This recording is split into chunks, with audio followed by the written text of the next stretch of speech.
and we've got a lot to talk about. We have about 4 years worth of stuff to talk about, so I'm not exactly sure where to start, but I think the best place might be... I honestly didn't even really know where I was with this game. All I knew is that I love TF2, and I miss it. It's like I never left, like riding a bike. Sandwich. Engineer why? So guys, we did it! Rather perfected. kind of like the That's how On November 18th, 2017, Lazy Purple uploaded a video called TF2 is a timeless masterpiece. A month later, the Jungle Inferno update would drop, and in March of the next year, a patch dubbed the Blue Moon update would drop. It was a good time to play TF2. These two updates brought plenty of well-needed balance changes and new additions like War Paints and the Contracker, and new players were coming in to enjoy the updates. I remember the immense hype during the rollout of Jungle Inferno, and I specifically remember being excited for the Hot Hand. Turns out, the Hot Hand would be the start of a long line of disappointments, but at the time it felt like TF2 was taking a great new direction and things could only get better. But after this, the TF2 team just disappeared.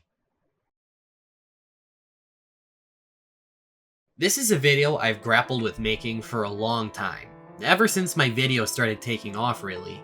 But every time I finish a draft, I just scrap it, because I always like to make the videos that I find fun to make, and making a video like this isn't fun. But as a longtime fan of Team Fortress 2, I feel like I should. Since the Jungle Inferno update, we have seen the rise of the bot invasion, the passing of Rick May, a decline in the quality of what little we still receive, and total radio silence from Valve among a myriad of other issues that plague this game to this day. So don't take this video as me retiring from TF2, rather as a much needed expelling of toxins built up over 4 agonizing years of neglect from my favorite video game ever made. I still love this game and play it daily, and I am eternally grateful I've been able to forge a career off of people who enjoy watching me play it. I'm not making an understatement when I say that TF2 is a masterpiece, but TF2 is a broken masterpiece, and one I feel needs to be talked about. As far as the problems that currently face TF2, one problem stands above the rest and is immediately noticeable the second you boot into a match. Now ban yours! Yeah, I don't think that's happening. Hacking has always been a problem in TF2. LMAO box is always one web search and 20 bucks away. But ever since roughly late 2019, early 2020, things have gotten real bad. Bots have invaded every TF2 server, at least in the US. It's not uncommon to join a match where the players are outnumbered by bots. They spam in text and voice chat, use hacks, and their sole purpose is to ruin the TF2 experience for as many people as possible and make TF2 unplayable. And by merely mentioning this, I have given the people who host these bots what they want. Attention. It's a weird catch-22 scenario the community has been forced into. Either we try to bring awareness to the bot situation, giving bot hosters the attention and validation they desire, or ignore the problem and hope that the people who host these bots stop finding their own jokes so funny. Sad thing is, I wouldn't hold my breath for either of these solutions doing any good. The fact that not a single soul at Valve with the agency to change the situation has stepped in to help is as baffling as it is frustrating. And the people who host these bots have sunk a lot of time and money into bots with the purpose of ruining a well-beloved staple of video gaming, which leaves one to wonder, if the only joy you find in life is in depriving others of it, you have to take a long look inwards and begin to wonder what's really making you happy. I won't be naming anyone in one last desperate attempt to deprive them of the attention they want, but the people who make these bots have spewed some of the most vile, horrid filth a person can say, and whether or not these things are intended to provoke or be some sort of tasteless joke, they perpetuate toxic ideals that sour the experience for everyone. There are people that spend every day on this game trying to ruin it by making bots and DDoSing servers. This game has become unplayable in the way it was intended in casual. Alternatives to casual exist like Uncletopia and Skyle, but these servers are tucked away in the archaic server browser that alienates new players. And when these new players actually find these servers, more often than not, they are crushed by veteran players.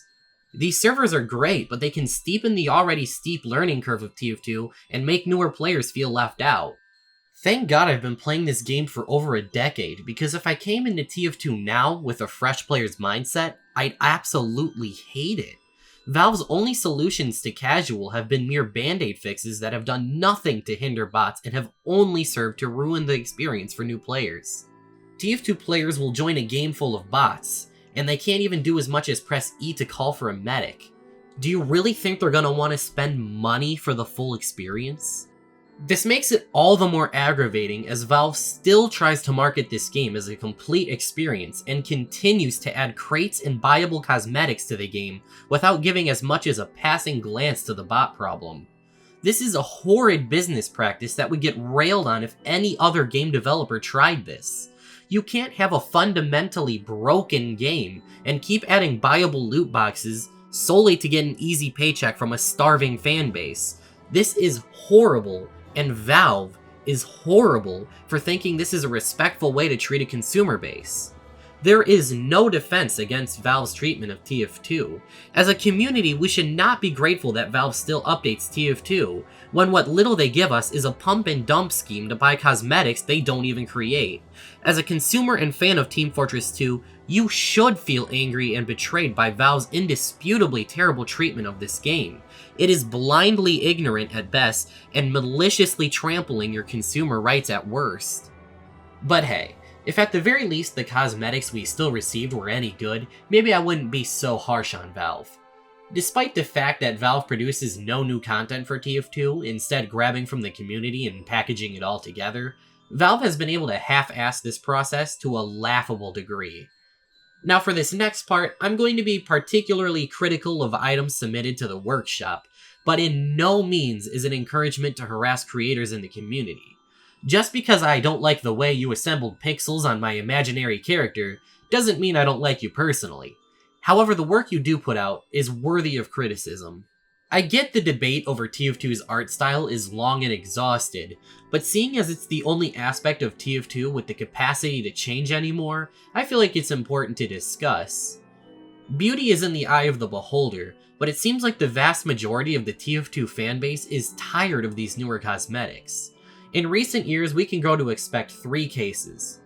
1 Summer, 1 Halloween, and 1 Smithmas. Out of these 3 cases, the Halloween and Smithmas cases have been consistently filled with some of the most egregiously lazy cosmetics to ever grace this game. Creators on the workshop just follow trends that seem to get the most items accepted. Towering pillar of wacky objects on a headband, elf cosmetics that literally no one will ever use. This gnome cosmetic even needed to disguise itself as dumb Christmas crap to even get into the game. And when it's not following a trend, it's a direct ripoff of a previously added cosmetic. It's officially licensed plagiarism, and the fact that these were added shows how much Valve pays attention. Good cosmetics have become the exception, not the norm. The Mushanka, Hat Out of Hell, Creepy Crawlers, these cosmetics have all been great additions to the game, but it's hard to notice when it's completely drowned out by gimmicky and stupid Christmas stuff. And it's made worse by the fact that Valve clearly plays favorites with what creators have their items added into the game. I'm not going to name names, but one creator has had 7 items added in the past 2 cases alone, while plenty of cool creators are having trouble getting even 1 cosmetic in the game. Your vote means absolutely nothing on the Steam Workshop, as TF2 just goes to the same few creators repeatedly, which isn't fair to all the talented people in the community that deserve to share the spotlight. And it appears I'm not the only one fed up with this. In my last video on this subject, I told people to vote with their wallet, and to not buy Christmas crates if they don't like the items. And the people listened. Overnight, the 2021 Smithmas crate dropped in price to 3 cents on the community market, something the 2021 Summer crate took over a week to do. And after a month on the market, the Smithmas crate was selling roughly 2,500 crates a day, while the Summer crate was selling over 6,500. I really hope in the future Valve is able to learn from the Smithmas 2021 crate. They'd have to be absolutely blind at this point to see that this isn't what we want as a community. However, being blind seems to be Valve's specialty, because this is the 2nd year in a row Valve has added a map that has been self-labeled as unfinished. It's evident that Valve doesn't even playtest these maps before adding them. Not even one match or even a simple examination of the map. Bread Space is a great map now, but when it was added, it was clear it was in beta. Various bugs and exploits plagued the map. You could walk through this wall into the void on an official map. I'm not holding my breath for Valve to change anytime soon, so I implore the community to stop following trends and copying ideas and start making what you want to make. Because it's the only way to get good cosmetics into the game anymore, because throughout all of this, Valve has maintained a total radio silence approach to TF2. Throughout the bot crisis, workshop debacle, and everything else, Valve never communicates with its fanbase. Gabe Newell vaguely saying they're working on it when asked in a private interview was enough to make the community go ballistic for like a month. But a long time has passed since then, and I think it's fair to say that he only addressed it because he was directly approached, and used the most undescriptive wording possible. Nothing sucks more than knowing you are completely powerless in the wake of Valve's monumental laziness when it comes to TF2. This video will achieve nothing. Community outcry will achieve nothing. TF2 even has more problems besides bots that won't get fixed. Weapons like the Vaccinator and Wrangler will remain utterly broken for the foreseeable future. The in-game competitive mode is a complete joke. And outclassed weapons like the Hot Hand, Steak Sandwich, and Pomson are never going to be used outside of memes and gimmicks. The final comic that would serve as the narrative conclusion to TF2 has never been finished after years.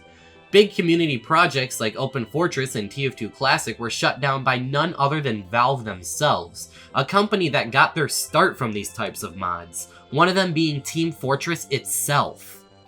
There's still so much untapped potential in this game, and it's a shame we won't ever see it fully realized.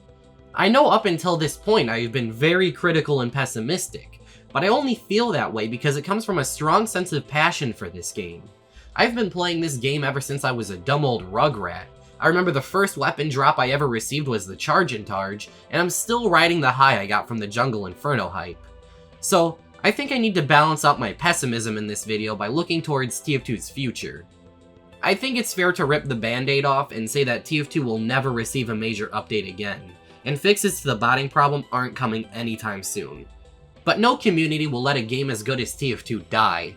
TF2 is a game with some of the most beloved characters in gaming and some of the funnest, smoothest combat in its genre. For every community project that doesn't quite work, another is started, and there's plenty of bot-free places to play TF2, even if they don't quite capture the raw essence of casual in the same way. TF2 can't die. We just all wish it could be an even better version of itself. On November 18th, 2017, Lazy Purple uploaded a video called TF2 is a timeless masterpiece. And that statement is still as true now as it was then. But the cracks in the foundation are showing. And it's hard to watch. Hey everybody, thanks for putting up with my negative attitude, but I really needed to get it out before it started leaking into my other videos. My next big project is gonna be on the thermal thruster, and I'm really excited to cover it.